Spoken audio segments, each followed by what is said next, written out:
I was late turn area car operator at Southgate, Leafy Southgate, lovely place at the time. And I was called over to Edmonton, get your riot kit, get in the back of this transit van. We're on our way to Tottenham. It's all kicked off. And of course, it wasn't really unexpected because I was getting that daily from my mates at the section house. And I always remember we drove there in complete silence. You know, it's like you're on a serial. Half the time there's a bit of banter going on. There's somebody playing cards in the corner. There's somebody, taking the mick out of someone else, usually me. But it was silent. And I think we all knew that this was going to be pretty horrific. And of course it was. Yeah. I remember getting out of the van at the other end, and I've described it as medieval. The noises of, the material hitting the shields of cops who were already there on the front line. The flare of petrol bombs going up because it was dark, so it would illuminate the sort of the street and the sky. The shouting, it was like, a battalion were attacking another battalion. It was just, the noise was incredible. I was 22 years old, and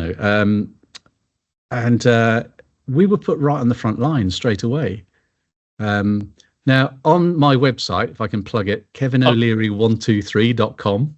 If you go on there, I've put some videos on there just to introduce different parts of the book. But one of them is about the Broadwater farm. And I found on YouTube a video of the riot that night, and it was taken from where I was actually standing, sort of behind me. So one of those bodies in that camera wearing a sort of police riot helmet is me.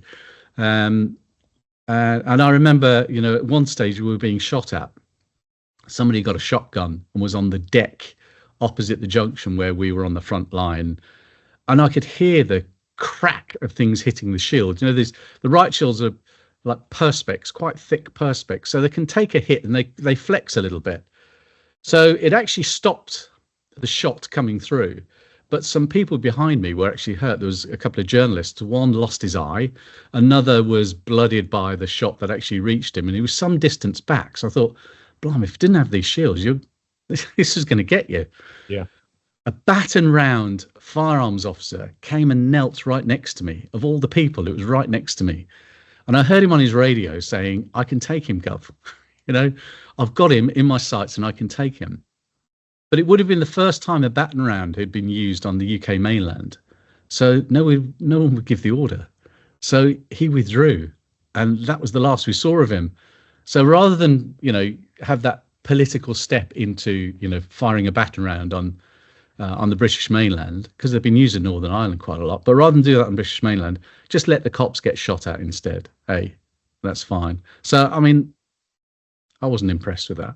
No, it's quite unbelievable, isn't it? That I drove through Tottenham yesterday, actually, going into North London, and it's still a melting pot. There's still tinder there, isn't there? You can see that there's still an atmosphere in that part of North London, for me, anyway.